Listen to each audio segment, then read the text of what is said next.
Hello, YouTube. Be sure and hit that like and subscribe button and notification bell so that when we have a new video that comes out, you'll be the first to get a hold of it.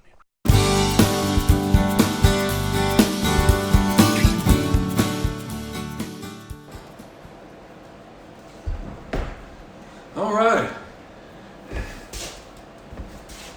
Give me this microphone.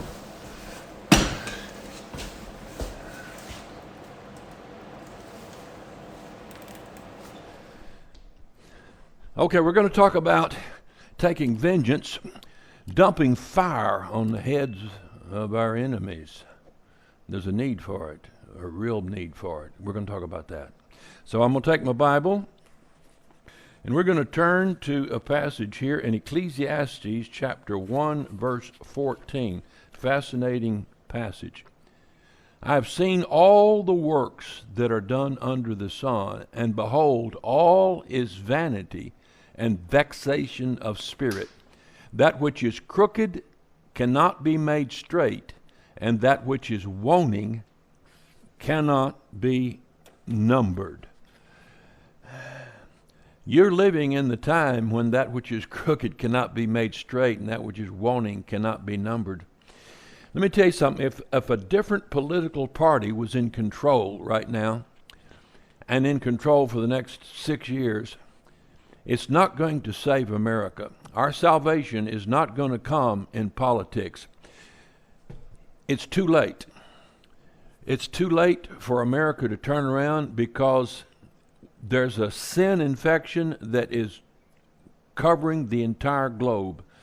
There's a unity in unbelief and apostasy and evil that couldn't be anything other than Satan inspiring it, because no matter what country you go to, you find the same trends have developed.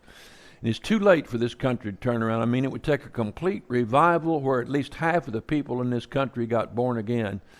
Right now, you probably don't have 1 in 100, 1 in 500 that are actually born again. And I don't see that there's going to be any revival in America.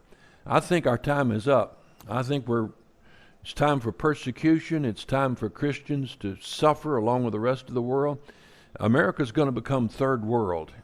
It may be through nuclear weapons. It may be through the school systems and the politicians and the FBI and the CIA, and it may be internally. I don't know, but I know our time is up. Sin has so permeated our world. That which is crooked cannot be made straight.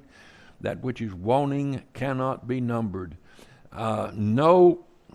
No president that we elect is going to turn this around. All it's going to do is stir the pot and create more explosion of evil. It's just too late now. Let me look at another passage here. The transgressions of the wicked saith within my heart, and there's no fear of God before his eyes, for he flattereth himself in his own eyes, until his iniquity be found to be hateful. The words of his mouth are iniquity and deceit. He hath left off to be wise and to do good.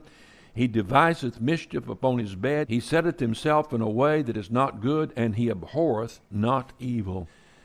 So we live in that time when people don't abhor evil, when it's just run rampant. And I'm looking at another passage here. In 2 Timothy chapter 3, verse 1. This know also that in the last days perilous times shall come.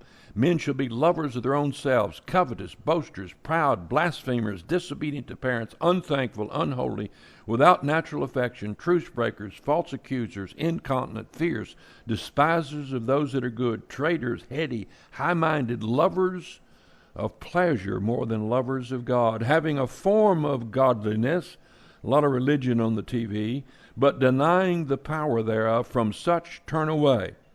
For of this sort are they which creep into houses and lead captive silly women, laden with sins, led away with divers lusts, ever learning, but never able to come to the knowledge of the truth. Now, we live in that time. You recognize that, don't you? Ever learning and never coming to the knowledge of the truth. Men are lovers of themselves more than lovers of God. One more passage here. In Romans chapter 12, verse 17 and through 21 we read, recompense no man evil for evil. Provide things honest in the sight of all men. If it's possible, as much as in you, live peaceably with all men. Dearly beloved, avenge not yourselves, but rather give place unto wrath. For it is written, Vengeance is mine, I'll repay, saith the Lord. Therefore, if thine enemy hunger, feed him. If he thirst, give him drink. For in so doing thou shalt heap coals of fire on his head. Be not overcome of evil, but overcome evil with good. So I said, it's a time for vengeance. When I look around and see everything crooked, when I look around and see everything broken, cannot be made straight, total failure of the political system, failure of the religious system, failure all around, I know it can't be rectified. It's gone. America's gone. We're going downhill. We're going to suffer. There's going to be hunger. There's going to be famine, death, disease. There's going to be war. There's going to be persecution for Christians. And you look at the stupidity in the news. You look at the stupidity in politics. And you look at the way that they're coming against Christians. And it tends to want to make you mad, doesn't it? Makes you angry. Makes you want to fight sometimes. But you know, the way a Christian takes vengeance on the world, this is important, is to be righteous and holy and love your neighbor as yourself.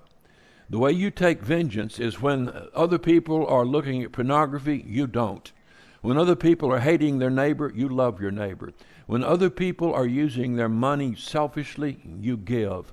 When other people are speaking ill and bitter, cruel to each other, you're kind to everyone. The best vengeance you can take on the devil is to not join his side, to not succumb to the evil that's in the world, but to stand above it. When everything else is flushed down the drain, you still stand in love, in grace, in mercy, proud, confident, secure in the love of God, loving everybody around you completely. That's the way you take vengeance. In so doing, you heap coals of fire on their head. Now, that's not our goal. Our goal's not to burn them. But the result of loving people that hate you is to burn them. They hate that. Don't be like the wickedness as you see in the world. Don't allow your political party to respond in kind to the other political party. Don't allow your leaders, don't support your leaders when they talk like the leaders on the other side talk.